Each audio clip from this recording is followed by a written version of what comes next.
In 1960, researchers detonated 130 kilograms of explosives in the ocean off the coast of Perth, Australia. They were conducting an acoustic experiment, testing how far sound could travel through seawater under the right conditions. They stationed a network of hydrophones, underwater microphones, at various points across the ocean and waited. 3 hours and 47 minutes later, the hydrophones near Bermuda picked up the signal. Perth to Bermuda, nearly 20,000 kilometers. The sound had traveled the equivalent of halfway around the Earth, through open ocean, and arrived intact, quieter than when it started, but detectable, identifiable, unmistakably the same event. Nothing on land can do this. In air, that explosion would have faded to nothing within a few kilometers. In shallow water, it would have scattered against the surface and the seafloor and dissipated within tens of kilometers. But somewhere between 600 and 200 meters below the surface of every major ocean on Earth, there exists a layer of water with a property so specific and so consistent that it functions for low-frequency sound, almost like a fiber optic cable, capturing signals, preventing them from dispersing, and carrying them across ocean basins with astonishing efficiency. This layer is called the SOFAR Channel, and it is one of the least discussed and most consequential phenomena in the entire ocean. It shaped the outcome of the Cold War. It is how blue whales communicate across thousands of kilometers. It is how scientists currently monitor the temperature of the entire ocean simultaneously. And in the last few decades, it has become the front line of one of the quietest and most damaging environmental changes happening underwater. To understand how the SOFAR Channel works, you need to understand one thing about sound in water. Its speed is not constant. Sound travels faster through warmer water, faster through higher pressure water, and slightly faster through saltier water. In the ocean, these three factors do not all pull in the same direction. Near the surface, water is warm. Sound travels relatively fast. As you descend, temperature drops sharply through the thermocline, slowing sound significantly. But as you go deeper still, pressure increases, which begins to accelerate sound again.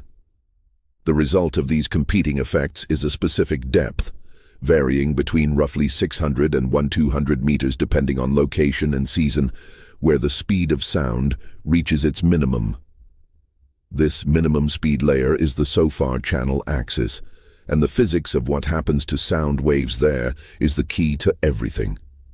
When a sound wave travels through water and crosses into a region where speed is different, it bends, just as light bends when it passes from air into glass. A sound wave moving downward from the SOFAR axis enters progressively higher pressure water where sound accelerates. The faster speed on the lower side of the wave causes it to curve upward, back toward the axis. A sound wave moving upward from the SOFAR axis enters progressively warmer water near the surface, where sound also travels faster. The faster speed on the upper side curves the wave downward, back toward the axis. The sound is trapped, bending back toward the minimum speed layer every time it tries to escape, oscillating in a slow zigzag path that keeps it confined horizontally rather than dispersing in 3 dimensions. In open air or at the ocean surface, sound spreads outward in a sphere, its energy divided across an ever-expanding surface area, fading rapidly with distance. Inside the SOFAR Channel, sound spreads in only 2 dimensions, a widening circle, not an expanding sphere. The energy loss with distance is dramatically reduced. A low-frequency sound in the SOFAR Channel can travel tens of thousands of kilometers before fading below the threshold of detection. The Perth to Bermuda experiment was not a theoretical demonstration. It was confirmation that this phenomenon operates at the scale of entire ocean basins, reliably in real conditions. The military implications were understood before the science was fully published. During World War II, Dr. Morris Ewing at Columbia University recognized that the SOFAR Channel could be used to locate downed aircraft pilots in the open ocean. A pilot who survived a crash at sea could drop a small explosive charge set to detonate at SOFAR depth. Shore-based hydrophone stations could detect the signal and triangulate the pilot's position from the difference in arrival times at multiple stations. The system was called SOFAR, Sound Fixing and Ranging, and gave the channel its name. After the war, the U.S. Navy expanded the concept into something far larger. Beginning in the early 1950s, a classified network of bottom-mounted hydrophones was installed across the Atlantic and Pacific Ocean floors, connected by underwater cables to shore processing stations. The system was called SOSUS, Sound Surveillance System, and its existence was not publicly acknowledged until 1991. SOSUS was extraordinarily effective. Soviet submarines of the Cold War era were acoustically noisy. Their machinery produced characteristic low-frequency sounds that propagated efficiently through the SOFAR Channel and could be detected at distances of hundreds or even thousands of kilometers. U.S. Navy operators monitoring SOSUS could track Soviet submarine movements across entire ocean basins in real time without the submarines knowing they were being heard. But the operators heard other things too, sounds that did not match any known submarine. Low, slow, rhythmic pulses that arrived from distances so great that triangulation was difficult. For years, these sounds were logged as anomalies, nicknamed at various points the Jezebel Monster, and other informal designations by the sailors who monitored them. When the recordings were eventually shared with marine biologists, the identification was immediate. They were blue whale vocalizations and fin whale vocalizations. And it turned out, the vocalizations of every species of large baleen whale, all of which produce calls in the low-frequency range that propagates most efficiently through the SOFAR Channel. The U.S. Navy's classified submarine detection network had been, for decades, the world's most sensitive instrument for monitoring whale populations across entire ocean basins. The biologists had not known this network existed. The Navy operators had not known what they were hearing. Whales, as it turns out, had been using the SOFAR Channel for millions of years before humans discovered it. Baleen whales, blue whales, fin whales, humpback whales, sea whales, all produce primary vocalizations in the frequency range of roughly 10 to 200 Hz. This is not coincidental. Low-frequency sound in this range propagates through the SOFAR Channel with minimal loss over vast distances. High-frequency sound, like dolphin echolocation clicks, which operate in the 20,000 to 150,000 Hz range, does not propagate through the SOFAR Channel effectively. It scatters and fades within kilometers. The baleen whales, which are not echolocators, evolved calls specifically in the frequency range that the ocean's physics would carry furthest. A blue whale call generated at SOFAR depth can, in favorable conditions, travel 1,600 kilometers before fading below the detection threshold of another blue whale's hearing. In some ocean basins under quiet conditions, researchers believe the range may extend further, potentially allowing communication across entire ocean basins. Before human activity introduced significant noise to the ocean, it is theorized that blue whales could have sent and received calls from one side of the Atlantic or Pacific to the other.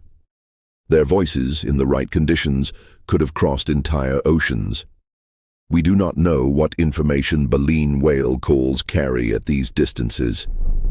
The acoustic complexity of blue and fin whale calls, their patterns, timing, and variation, suggests they are communicating something more than simple location signals. But the full semantic content of long-range baleen whale communication remains one of the genuinely open questions in marine biology. We can detect the calls across thousands of kilometers. We cannot reliably decode what they mean.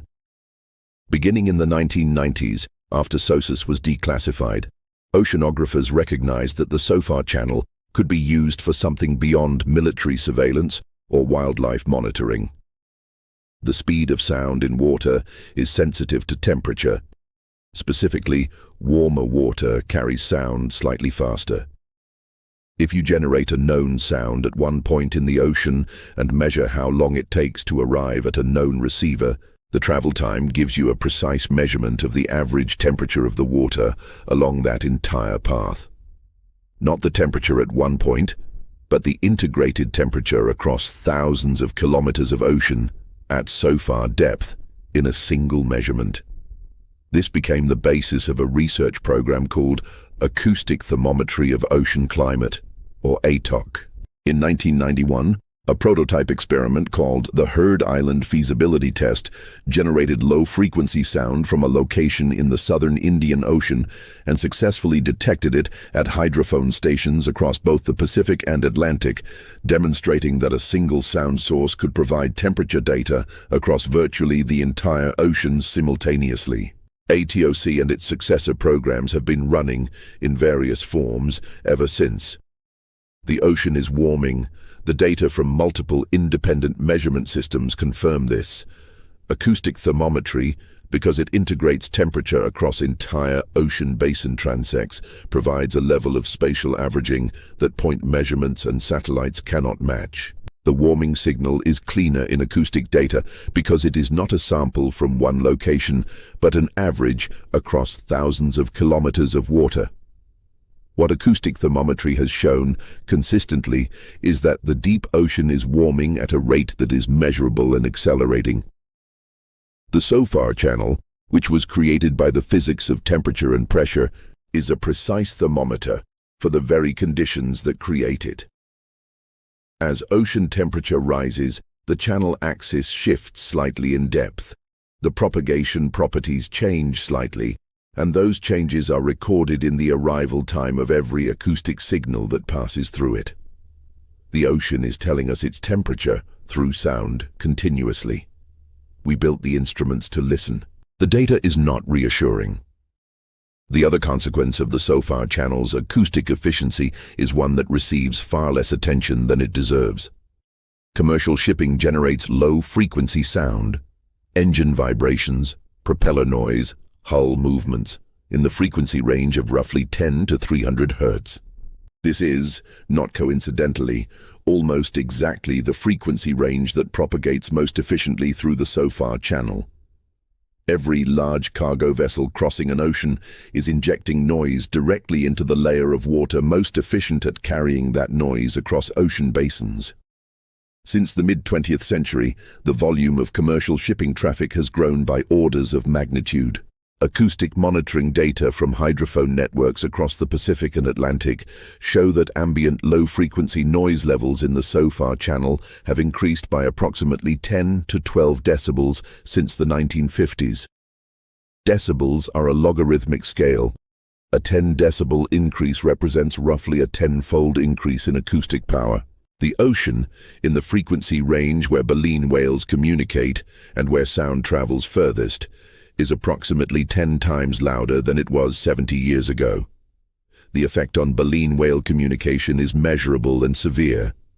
Blue whale calls that, in quiet ocean conditions, were detectable by other blue whales at ranges of 1,600 kilometers, are now, in heavily trafficked ocean basins, detectable at ranges of 160 to 400 kilometers.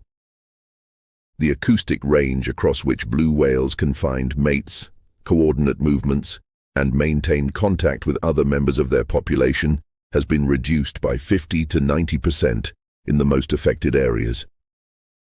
In the North Atlantic shipping lanes, the acoustic environment is now so saturated with low-frequency noise that blue whale communication over any meaningful distance may not be possible in the areas where shipping traffic is heaviest. Blue whales have responded where it has been studied. Some populations have shifted their call frequencies upward over time, a change documented across decades of recording. Populations have also increased call repetition rates, apparently as compensation for reduced range. These are behavioral adaptations to a changed acoustic environment, documented in living animals across timescales of decades. Evolution cannot respond at these timescales. The behavioral flexibility of individual animals is the only adjustment mechanism available. The SOFAR Channel is a feature of the ocean that exists because of physics. The interplay of temperature, pressure, and salinity at depth. It was not designed for any purpose. It does not exist to serve whales or submarines or ocean monitoring programs. It is simply the consequence of how water behaves under certain conditions, and different organisms and human systems have exploited its properties for entirely different reasons, mostly without knowing that others were doing the same.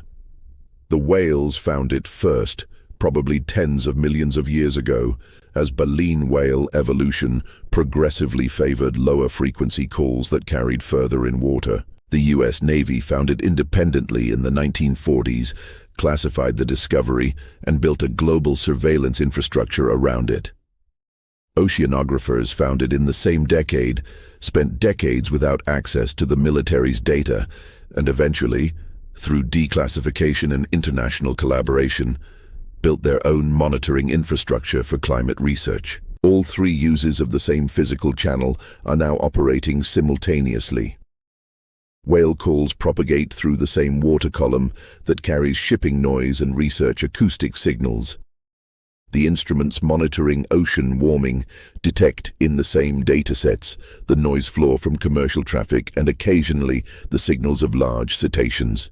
The channel that carries a blue whale's voice across an ocean basin also carries the acoustic signature of the container ship that may be drowning it out. The ocean does not distinguish between these. It simply carries what is put into it efficiently across distances that were incomprehensible until the first hydrophone recorded the sound of an explosion from 20,000 kilometers away. The sound is still traveling. The question is what is left to hear it. If you want to understand why blue whales, which can communicate across entire oceans, are so difficult to track and study, and what scientists have found when they finally could, that video is here.